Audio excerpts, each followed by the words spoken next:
Hello, everybody, and welcome back to another episode of Chris Bartle's Album Club. As usual, of course, we will be doing two different albums, randomly picked from a list of anonymous submissions. We'll give our thoughts on them, we'll listen to them, of course, give more thoughts, and then, of course, at the end, reveal who picked what and which album we liked better. Today with me, as usual, I have Ben. Generals gathered in their masses, just like witches at black masses. Matthew. Evil minds that plot destruction, sorcerer death destructions. Fan. Hey guys. And Oh! I don't know. I don't remember the next words. I don't. I would have done it. I don't remember them. Okay, and we also have Paper. Hello! Is anyone there? Okay. Paper who doesn't really sound like himself today, apparently. Oh, right. You already hear what today's album's are? Maybe. I feel like the matchup might be a massive downgrade, though. This matchup is, I'm sure, a massive downgrade. So... I don't know. At least from the last one we did, but it still might be interesting. I have no clue how I'm voting on this one, at least, so... Maybe a good sign. Maybe better than we think. Y'all ready to hear? Yes? No? No? Sure. Maybe so. Alright, well, I'm not very enthusiastic after last time. Today's albums are Drones by Muse and Ashes or Burning by Renaissance. So, we're going to... Well, okay, sorry, Matthew. Not Titanic enough for your taste. We'll start with Ben. What are your initial thoughts been on this album? These albums? Of course, I've heard of Muse. I've heard like a couple of those songs, but I'm not that familiar with them actually. I have no clue what Ashes or Burning by Renaissance is, so no comment there. Alright, Matthew. I've vaguely heard of Muse. I have never heard of Renaissance before, so I am, okay. It is, okay, the Renaissance album is what I think it is. So I'm going to listen to these albums and see how it goes. Sometimes it's just pairings where you have to do that. A fan. I actually prefer the pairings where I don't have to listen to the albums because I actually hate music. Well, what I meant is just sometimes there are pairings where you don't have anything to say in the initial I know what you meant. Yeah. I don't know Ashes of Burning. Apparently, it's an English progressive rock band, so that's up my alley. I guess somehow I've never heard of them. Well, I guess it's not that surprising. You can't hear about everything. And, yeah, I know who Muse are. They are a band. And that's good. Damn. So, we'll see that. Alright, Paper.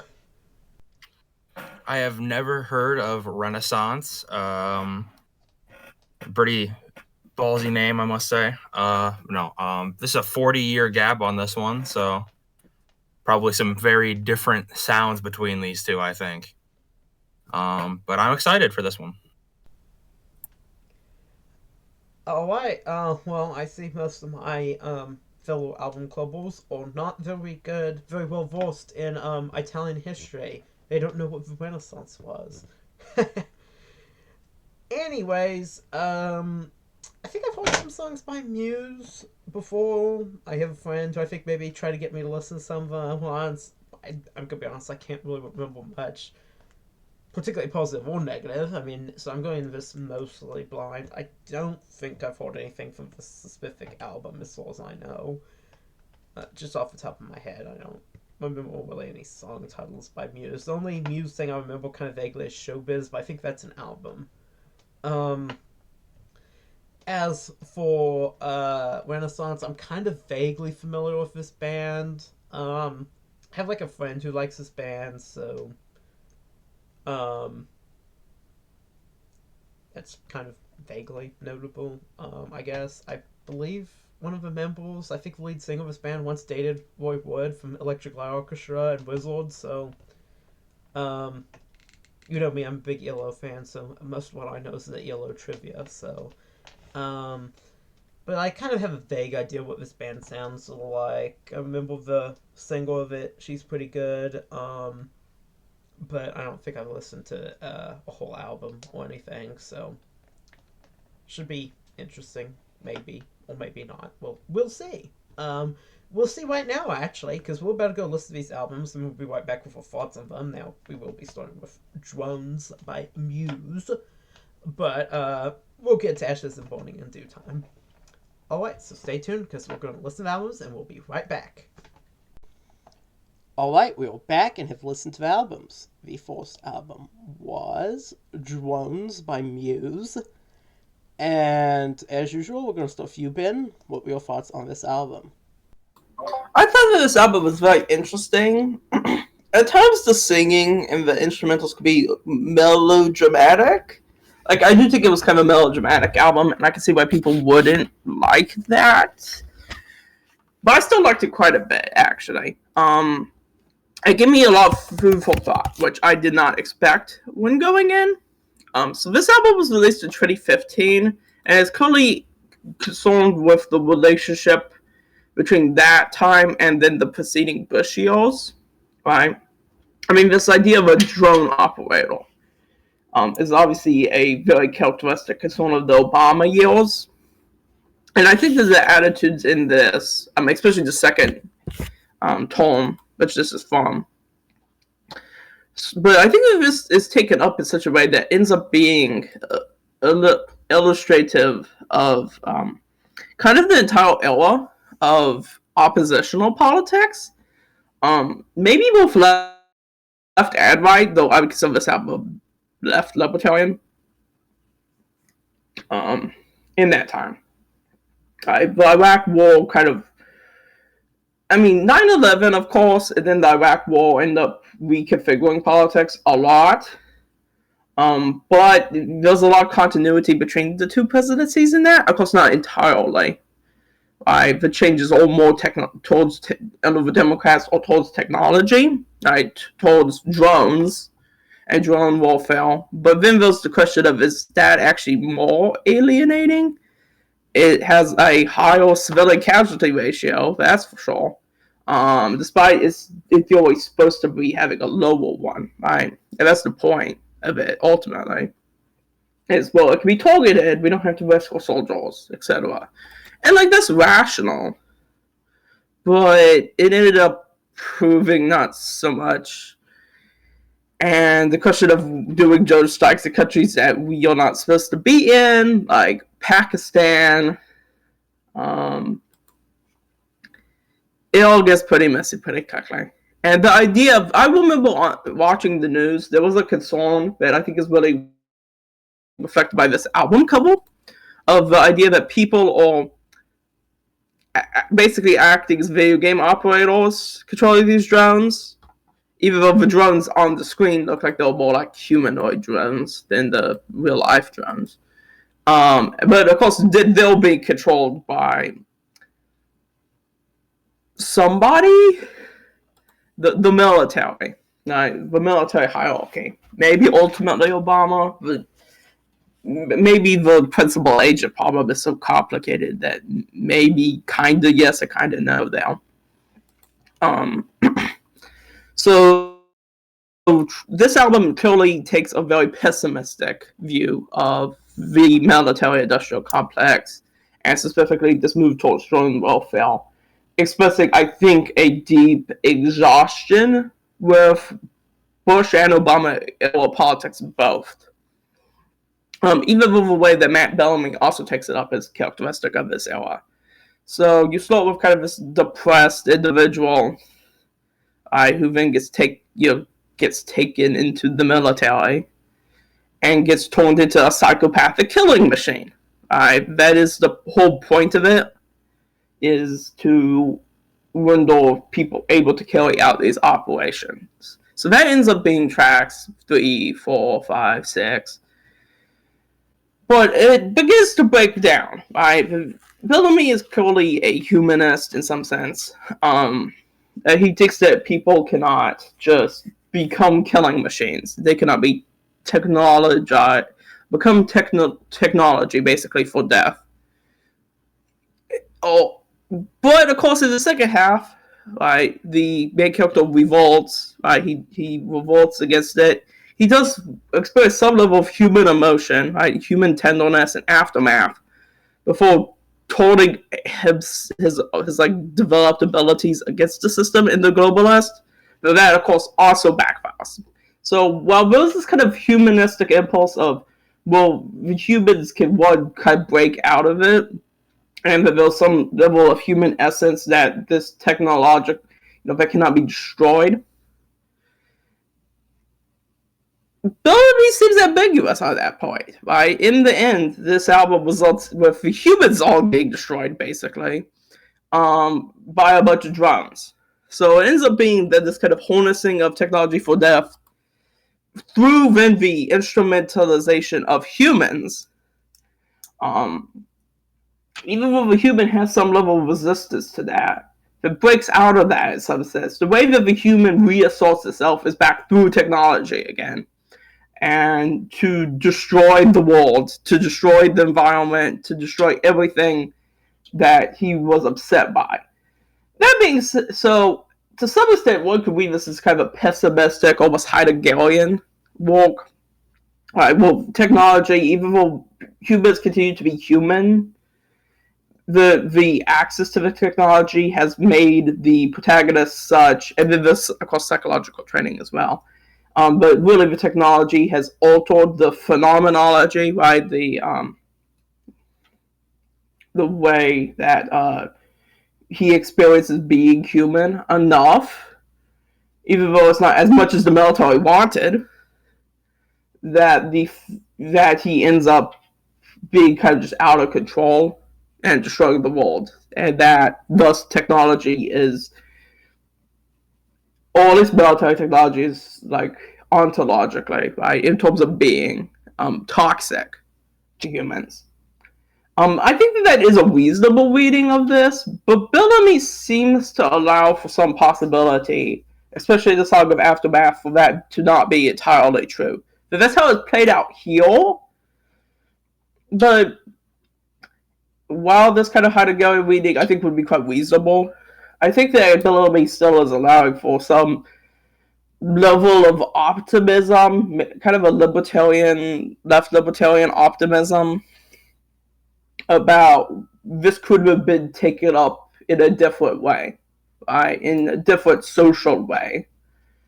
Like in the way that the protagonist is able to interact in Aftermath, for instance.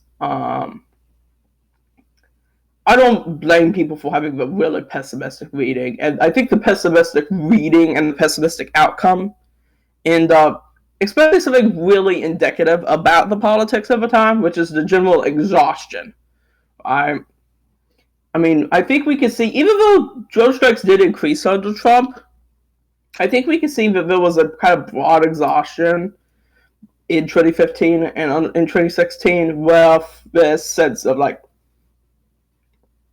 the renewed weaponization of people during the Iraq War, and then again in drone strikes, which then never stopped, but I think ends up provoking political backlash in a number of directions. And ultimately, I feel like Bellamy's framework of getting at this, which is kind of this almost Occupy Wall Street era, or I know we've talked about, like, Rage Against the Machine on this channel, it's kind of related, but kind of this 90s to, like, Obama years leftism, which I don't think is all one thing, but the more, in this case, more anarchist inflected.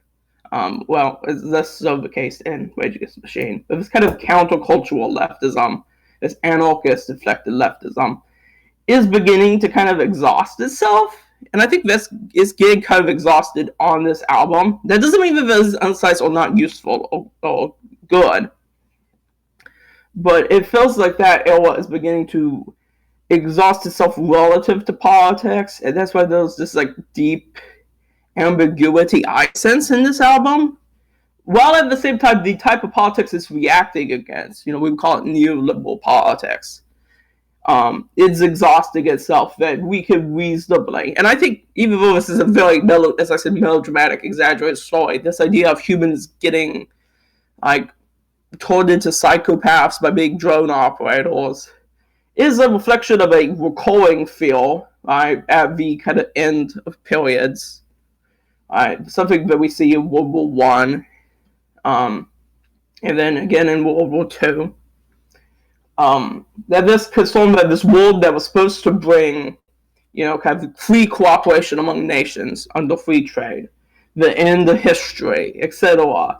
That seems to be ending at a similar place.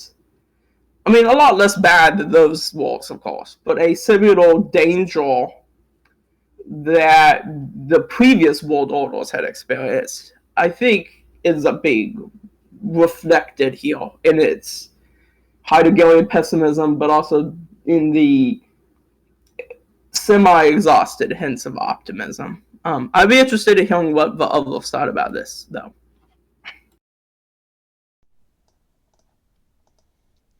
All right, the next person is Matthew.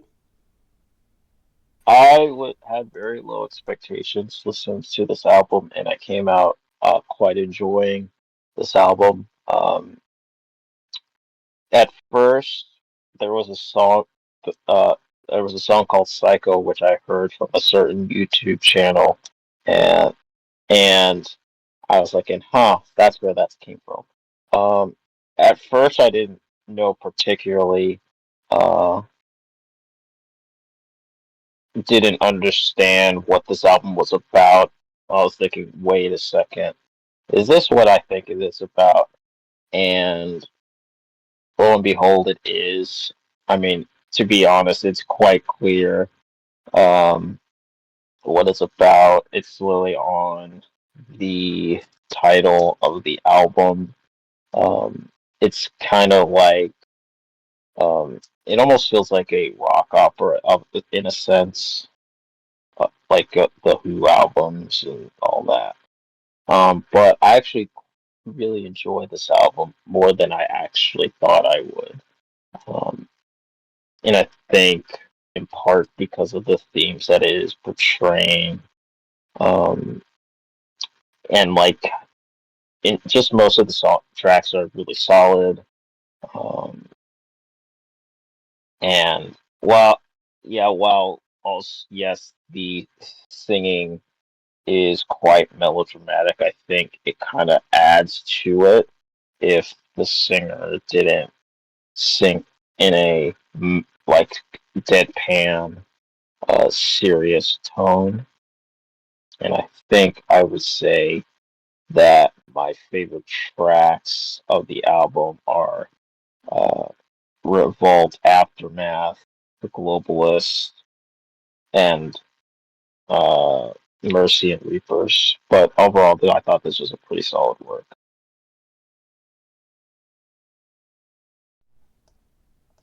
All right, next person is Fan. Hey, hello guys. So, I going into this, I knew two things about Muse. I knew the song "Night of Sidonia." It's a cool song. It's in Guitar Hero 3, and I believe in other things too. And me and my buddy had this thing about Muse, where like 6 or 7 years ago, he got one of those Spotify things that was like, "Hey guys, Muse is coming close to you. They're coming to like the Air Center in Toronto or whatever. You're one of the biggest fans. You should buy tickets." And then he told me I have one Muse song on my playlist and I almost always skip it. So for years we've been joking that they played the Air Canada Center in Toronto to like 5 people. And also it's like 3 hours away, so it's not really that close. So I had to share that. I always think of that story. So Muse, as we know here, they decided to make a prog album in 2015. And actually, we have an expert here on the prog scene in 2015. I was very big into it at that point. I mean, that was like most of my musical diet was prog at that point. I was very up to date with the new releases, very in tune with what was going on. So I'm going to be discussing this throughout the context of what was going on at that time, and very much trying to compare and contrast with what was going on at that time. No different than people talking about like Billy and Sabrina and Chapel today. This is my wheelhouse. They're not my wheelhouse. This is, of course. So, this track was okay. Obviously after Drill Sergeant comes on, you realize that this is like a, concept album, right? So, it's pretty interesting stuff. It kind of reminds me of like Nickelback meets a light version of like neo-prog / general 80s pop rock stuff.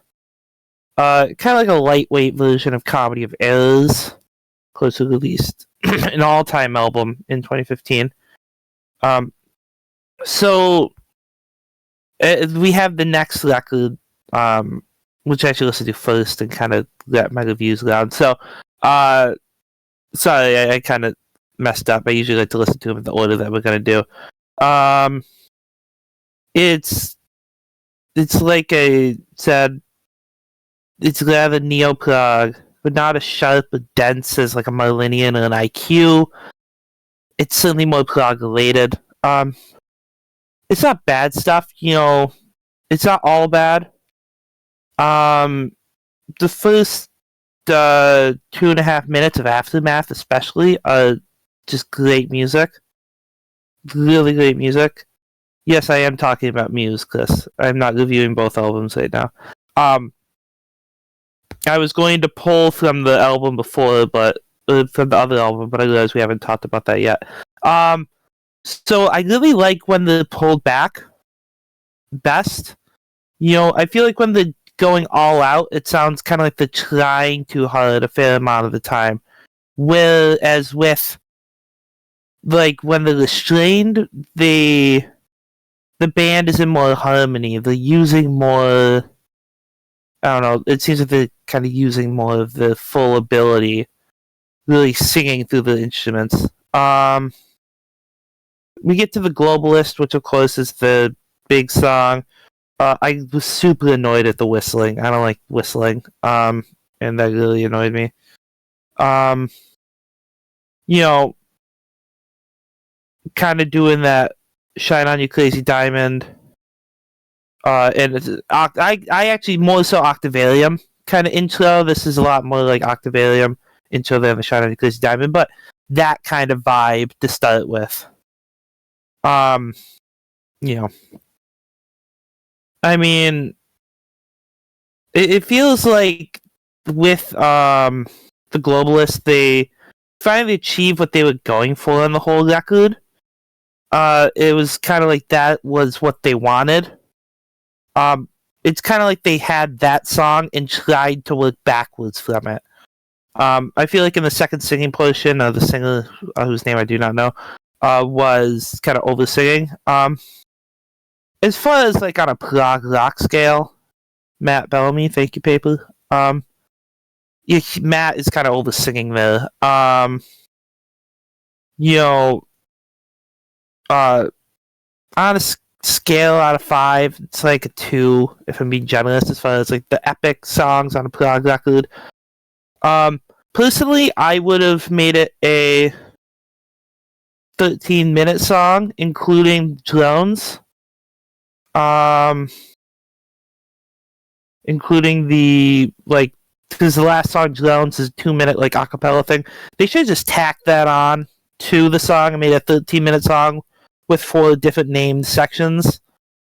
If I'm being honest, they definitely would have kind of added a little more legitimacy. Made the last kind of section name drones.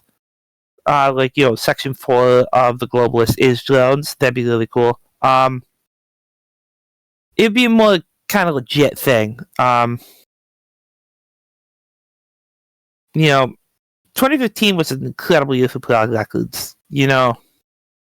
There was a lot of great stuff. Until the Ghosts Are Gone by Anecdote, and Love Feeling the Time Machine by Riverside, Coma Ecliptic by Between the Buried and Me, soundtrack for an unreleased Herzog movie by Il Belle Castanage. Goblin came back, Four of the Kind. That's a really solid record. Amazing stuff. A record I would say is direct upgrade, like I said, Comedy of Errors. Spirit by Comedy of Errors. Such an amazing album. What a great record. Definitely kind of get certain tracks from this album, kind of feel like they're going for that vibe, but it's just not the same. That's like legit heavyweight neo-prog. There are plenty more of the genre I would reach for. Grand Experiment, the debut Neil Morris Band album. Just remember that one. Love Neil. Awesome. That was the first one with that band as opposed to just him with the rotating cast of musicians. When comparing this record to its peers, you can kind of see how vastly inferior it is. And this certainly isn't the worst thing ever, but I feel like it's a rather uninteresting attempt at something greater. I feel like they should have gone back to some tape and really studied, figured out what they wanted to do, let the music marinate for a year, and, really just kind of tinker with it and kind of mold it into the record that it really could have been. I feel like this needed another year under the belt to really kind of, let it marinate, let it sit, work on it, continually massage it, and really get it to the point that this could have been something really legitimate and very good. Although it really just feels like some good ideas and some bad ideas that could have been fleshed out a lot more. Alright, well, Fan wants to massage drones, apparently. Don't What? know what that means. Don't know what that means. Is that all you got out of what I just said? Bruh.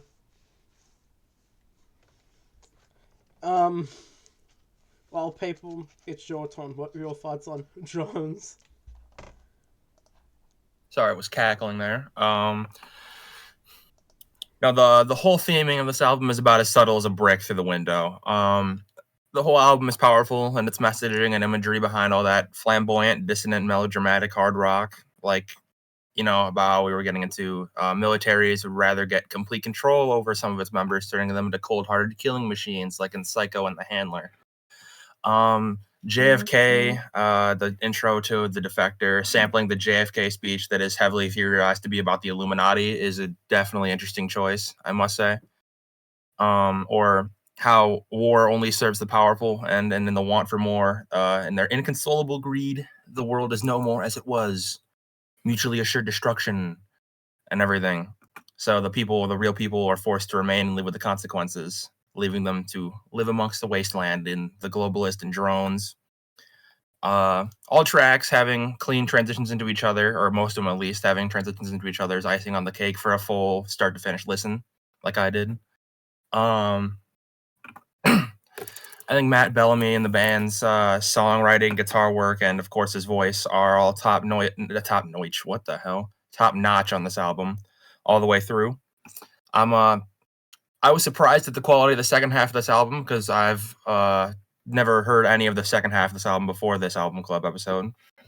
And I know that this album is a little decisive amongst Muse fans, apparently, and I can't see why.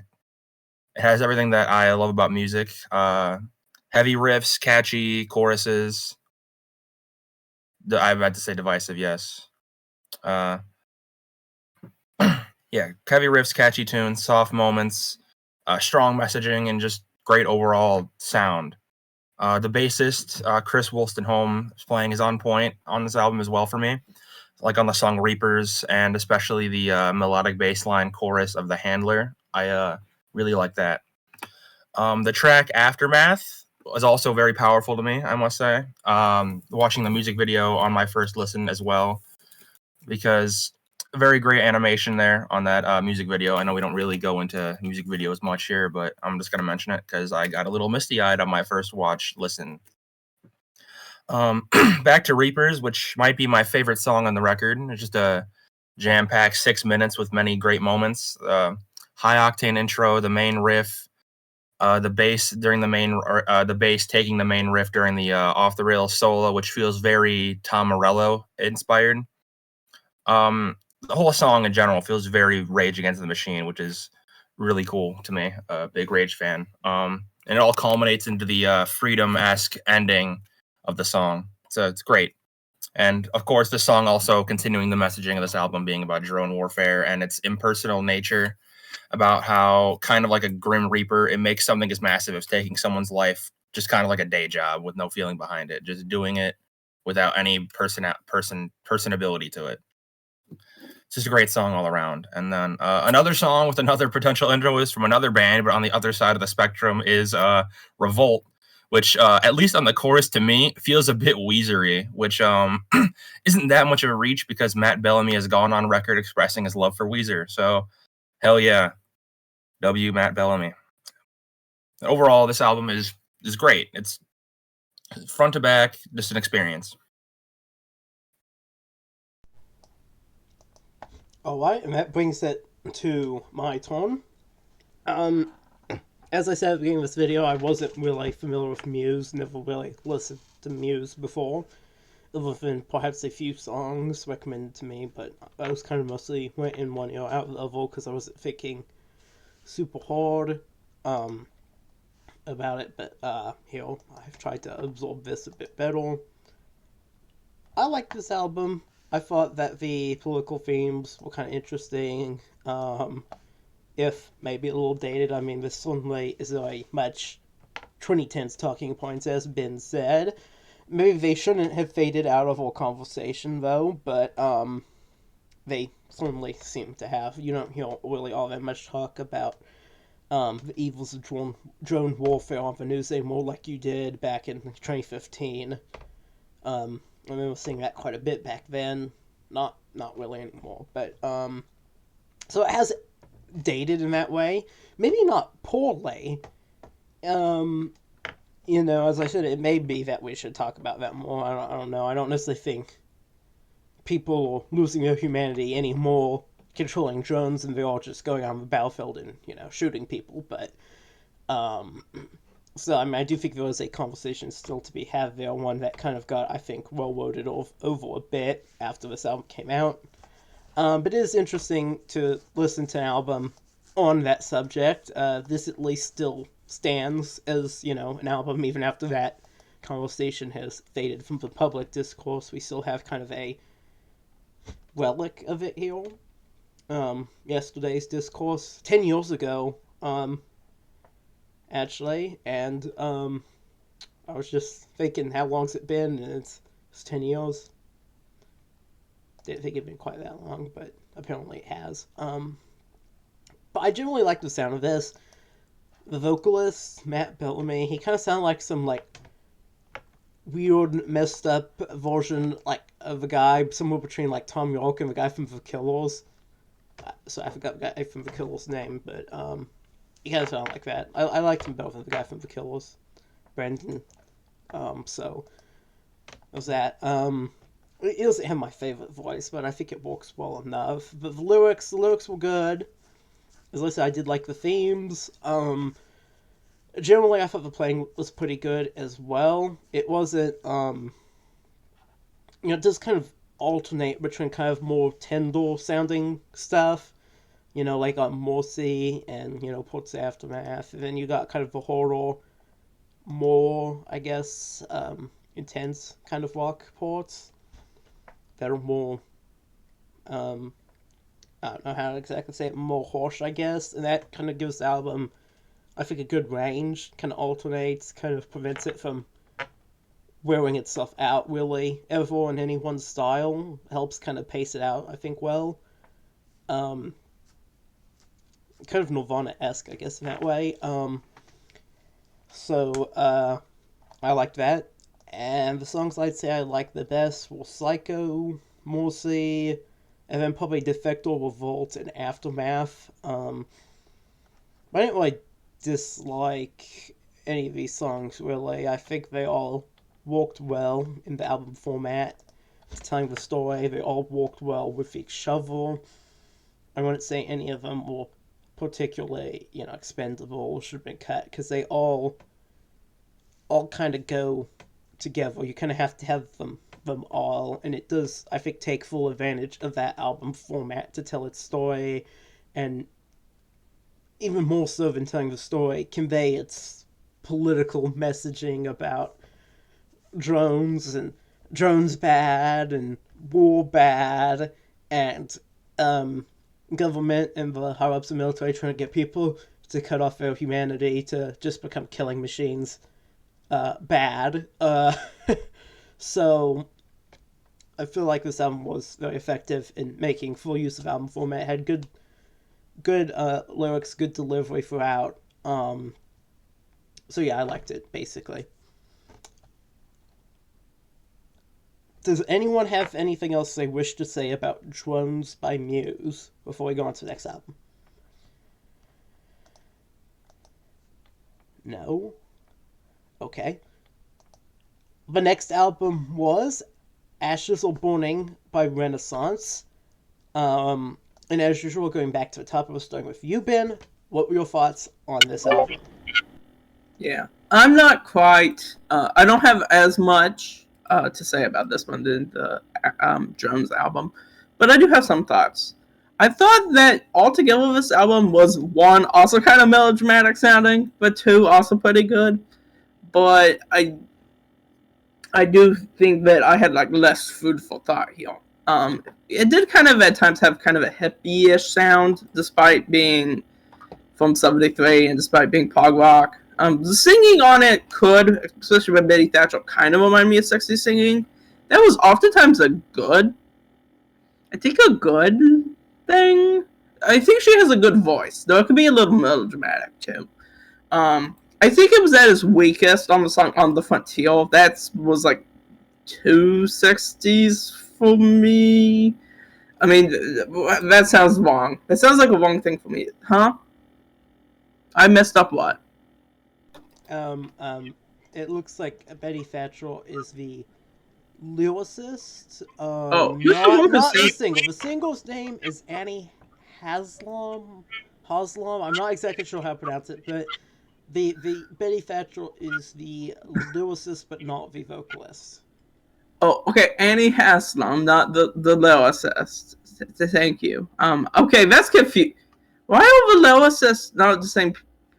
It looks like Michael Dunford is a part of the band, at least. But actually, technically not at this time. Okay, I don't know. Keep going. Keep going. Anyway, keep going. Okay. On the Frontier, I thought was kind of the weakest track. I mean, it was kind of country-ish in a way that kind of didn't match with the sound. It's building too much on 60s inspiration, though. Of course, I do really like 60s music, though, but that's what I thought about that. I do think it worked best on the final track, Ashes Are Burning.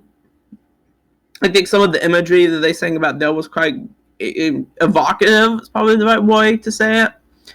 But altogether, I think that the album had good instrumentals. The singing by Annie Haslam is good singing, but a lot of the lyrics didn't really stand out to me.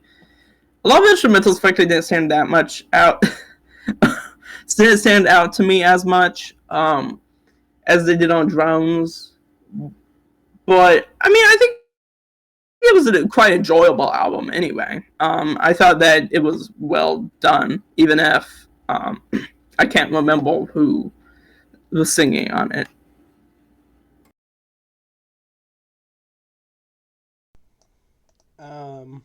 We're going on to you, Matthew. I also had low expectations listening to this album, and I thought this album was quite solid. It's a prog album from the '70s. I think it flowed very well. I think the singing was very good. My favorite tracks of this uh, album was. Let me see. I love the tracking. I really like, Let It Grow, Carpet of the Sun, Harbor, and Ashes of Burning, which is the title track. Um, Altogether, I thought this was a pretty solid record. All right, thank you, Matthew. Now we're moving on to Fan. Alright, so this is unsurprisingly right up my alley. This is super cool. I must have heard of this album. I've obviously never heard it, but it's really hard for me to sit down and think, wow, I've never heard of this band before. I've seen this album cover, I'm sure, because as soon as I saw it for the first time, whenever we brought it up, I'm like, okay, this looks vaguely familiar, but this is super cool. I wish I'd been listening to this for years. The intro to Can You Understand? Amazing stuff. Really bizarre, really that kind of great epic prog intro stuff. And then jumping right into the British folky type thing. Irishy type folky thing. Very cool stuff. Really, really awesome. Let It Go is very pretty. Of course, maybe not as good as the Grateful Dead song, Let It Go, but still very nice, pleasant, joyful experience. There's really amazing instrumental interplay on this album. I mean, like, this is, to me, is like the definition of symphonic prog. I mean, probably more than like anything I've ever heard. You hear bands like Yes and Genesis, symphonic prog, of course, of which they are, but this, to me, is really, like, textbook definition stuff. It's very lush, beautiful, full of swells, things like that. Very potent music, very powerful stuff. One thing I really liked about this record is the piano was like very vibrant and very loud. It was very rich, very full. They had a ton of body to it. It was almost like when I had my headphones on, I was like next to a real piano. I mean, I've never heard production that good. It was so lifelike, like especially in the track At the Harbor. And then of course the final tune, Ashes Are Burning, which is the best song on the album in my opinion. The middle section of it was absolutely brilliant. That trance-like piano part repeating for what felt like minutes. And then starting with kind of that riff, and then bringing it back in a more complex form later on the harpsichord, and then bringing it back at its original form at the end of that section right before starting a new one. Awesome stuff. I mean, this is textbook prog. There's a great solo by Andy Powell of Wishbone Ash, a really influential 70s prog band. Check out the record Argus. The last two tracks on that one especially are incredible music. That is like really classic stuff. Iron Maiden once said, or Steve Harris of Iron Maiden once said, if you want to know what we're trying to do, listen to Wishbone Ash. Like, that influential stuff. So this is just a crazy good album. This is something I could talk about for a long time. I don't really want to. Because, like, this is an album that should be listened to, experienced, and I know I have, broken down extensively albums like Metropolis Part 2, where that is, like, very extensive. I could have gone a lot longer, too. But, I don't know. This one just feels like just go out of your way, listen to it. This is awesome stuff.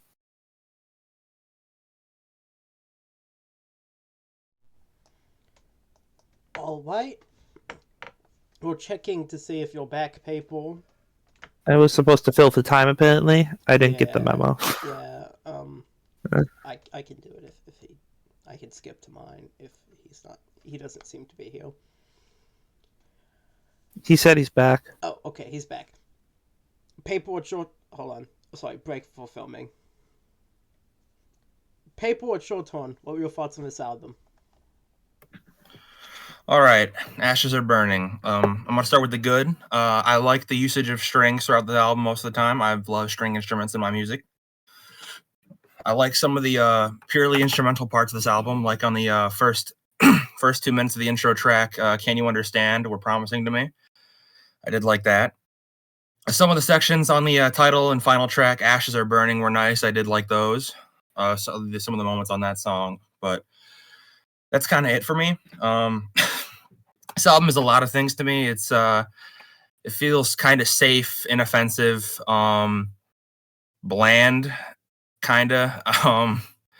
It's a lot of times to me overly happy to a fault, to the point where it feels kind of obnoxious. I felt that the most on Let It Grow. It's not that it wasn't really that memorable to me. I don't remember much moments on this album. There were two parts of this album that I found myself kind of enjoying, which, like I said, the beginning of Can You Understand and a decent amount of Ashes Are Burning. I did like that track a little bit. But I just feel that a lot of the attempts at being what it wanted to be fell a little flat to me. Like it was okay at first, but as it went on, it just kind of got a little, I don't know, not grating, but like just I felt nothing. I don't know. It felt incredibly sanitized is the word I'm trying to think of. Sanitized. Just a little boring to me. I moved to other resident fellow Weezer fan Matt. I don't know if you've heard their spring EP, but it kind of reminds me of that a lot. It's not their best work, and it suffers a lot of the same sanitized feel I think about this album, but at least Spring had some memorable and fun choruses, and this doesn't even have that to me. The lyrics leave much to be desired for me. It sounds like mediocre Christian music to me, and I've heard good Christian music, so I don't know. This album, it feels like the type of music that you would discover your quirky art band and choir teachers work on in their spare time. Like, good job, guys. Cool. Good on you, but I'll pass. I'm not a fan of this one. Alright, and that brings us to me and my thoughts on the album. Well, I think most of you who've been watching the album club for a while know that I'm generally pretty biased. Definitely very biased, as Matthew's always saying. Towards 60s, 70s music, and the sound of this is right up my alley, more or less. Annie Haslam, not sure I have her name quite right again, but still the last name, but I'm pretty sure about the first name. But she's a great vocalist. I really think she has a very, I think, distinct and really good voice. Fan was right about the piano sounding very good on this album. According to this, the keyboardist's name is John Tout. Tout. So, props to him. He did a good job. He was probably the MVP of the music. So, shout out to him. The lyrics on this album, admittedly, were just, I think, serviceable and not amazing. Alright? Like, that's the elephant in the room. Like, the lyrics here, they're alright. Not much more beyond that. The vocals are great, which helps elevate them a bit. The music is great. Well, at least really good. Those help elevate it a bit, but the actual lyrics were just kind of there. They're not like super bad. They don't make me cringe like, something like Flannel by Justin Timberlake. They're not on that level. They're just on this kind of like middle, inoffensive kind of point. And that's just not really where the album's strength lies. And as such, it stands pretty much in complete contrast, in my opinion, to Drones by Muse. Drones by Muse, as I said, also had good, playing and stuff. But that was an album where it was, had a strength of lyrics. This one does not. And compared to also a lot of albums of the time, the ones that really hit it big, the early 70s, like Dark Side of the Moon has really good lyrics. stuff like that. There's a reason this never hit it on that level is something like that. Despite being the same time period, and despite the strength of the band and the vocalists, it's because there's just not much to say about the lyrics. There's not much to quote here. The serviceable, but there's nothing here that goes really that extra step beyond to make it like one of the albums. One of the albums of a great one from the time. But it's a good one. I really do like it. My favorite tracks will probably Let It Grow, Culprit of the Sun, that was probably my favorite, and then maybe At the Horrible. I do really like all of them. I don't think there's any track that like dips below particularly. I do think it's a very consistent album, consistently good, and that's important to note. I think that's very good. But then again, I also said the same thing about the other album we just did. So in this case, both of those are thing. But I do think this is really consistently a good album. It is probably an overlooked album. As I said, it sounds very good. I agree with most of the stuff fans said about it. It's just, it is missing, I think, a little bit of extra spice, pizzazz in the lyrics. That's like the one place this album could use the book. That's what's lacking, and I don't know, maybe I'm focusing a little too much on criticizing the lyrics here. But, like, I feel like, everything else on here is really quite good. And there's less I can say, I guess, about what's good than what I feel like is missing. What I feel like the album could do to be better. Like, that's what I'm focused on, able to talk about the most. It's just, how could this album be better? What's it missing? Where is it failing? And it's the lyrics is where it's failing. They're okay, they're not awful, but they're not really good either.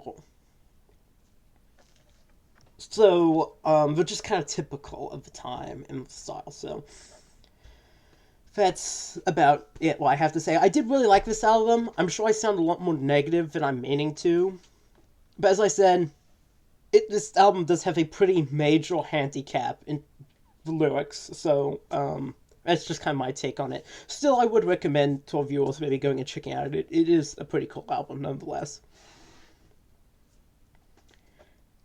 And does anyone have anything else they wish to say? Let's go to the final verdict. Alright, now we're going on to the final verdict. We're going to vote on which album we each like the better. I think I have an idea how people are going to vote, but we'll see. Alright, Ben. Drones by Muse. Okay, that's one for Drones. Matthew. Drones. It's two for Drones. Fan. We'll go with Renaissance. Okay, currently it's 2-1 in favor of Drones. Paper.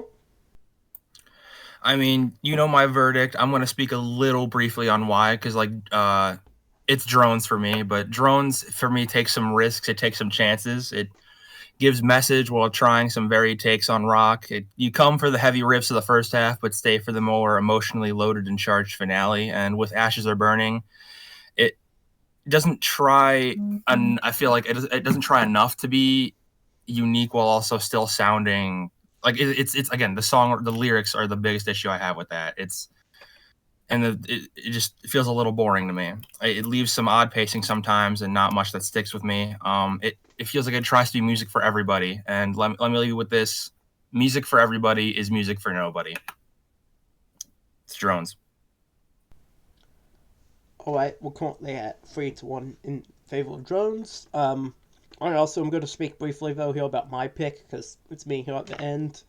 I'm not the deciding vote, obviously. Drones has already long since won, but I'm just going to give my thoughts here. I already talked about these two albums compared to each other a little bit, but I do want to keep it a little brief, but I do want to just say, I do kind of disagree with what Paper just said. I don't necessarily view Renaissance's Ashes is Burning as trying to be music for everyone. I certainly do think they have a pretty distinct style. I do feel like they have an identity. As a band, at least this album has an identity as an album. I haven't listened to all albums, but I do feel like this album does have a clear identity of what it wants to sound like. As I said, it was very consistent. It's just that in the case of the lyrics, that consistency was consistently unimpressive. Whereas in terms of music and vocals, it was consistently good. As for drones, I also said that was also pretty consistent. It ultimately comes down, though, partly to my own biases about what style of music, what time period of music I like better, and also whether or not the lyrics were a big enough issue to vote for one over the other. As you know, as I said earlier, I generally prefer 60s and 70s sound. In terms of production, the instrumentals, the vocals, all of that, I prefer the sound Renaissance is doing over drones. That said, drones had a lot better lyrics, and as I said, drones also made good use of the album format. So essentially the question becomes, for me, what do I really like better? I can listen, as it's the type of music I like better and it's more cheery and whatever. I can listen to Ashes or Burning, I'm sure, much more frequently than I listen to drones. It's more of an everyday album. It doesn't necessarily mean it's better.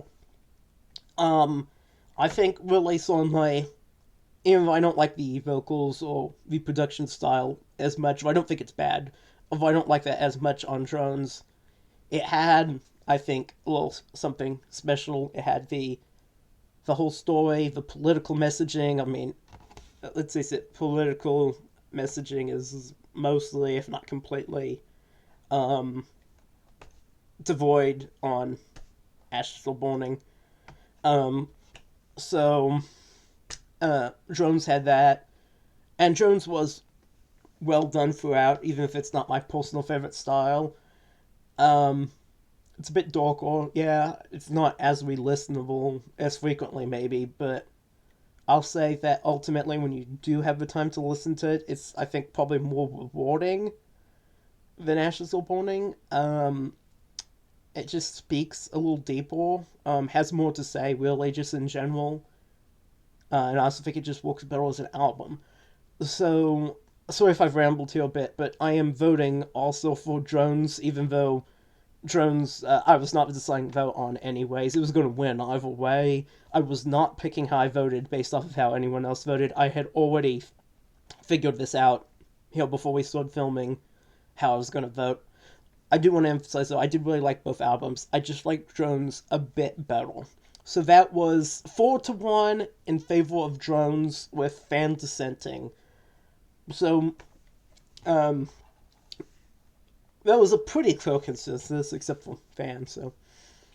Fan, I'm sorry, how's it feel? Yeah, the safe pick usually wins. Well. How does it feel? Alright, now we're going on to who picked what album. This is probably pretty clear, but anyone want to guess? Okay, so I think that Papal picked Drones. I don't know who picked Renaissance. I would have guessed Fan, but the Fan was acting like he had never heard of it before and was confused why he hadn't heard about it before. So I'm gonna guess Chris. Anyone else want to guess? I got paper picking drones, and then I'm gonna say Chris pick Ashes Are Burning and or Fan. Okay, well, it's apparently not very well disguised this time. Who picked what? Which is fine. Most of our opponents like that too. Fan did indeed pick Drones, and I did indeed pick Ashes Are Burning. Even though Fan ended up liking it. I didn't pick drones. What? Huh? Yeah, you What? did. Yeah, you did. He I said did. Fan. Yeah, you did. You did. Yeah, but you said Fan though. Did I?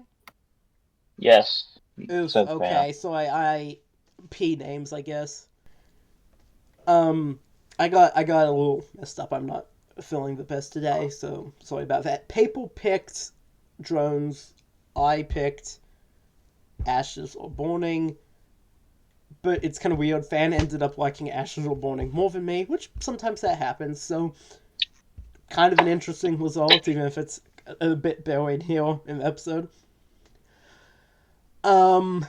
Anyways, that's about it on this episode, so, please be sure to like and subscribe. Helps us out a lot. Thanks for watching. Hope you have a great rest of your day, and I'll see you in the next video.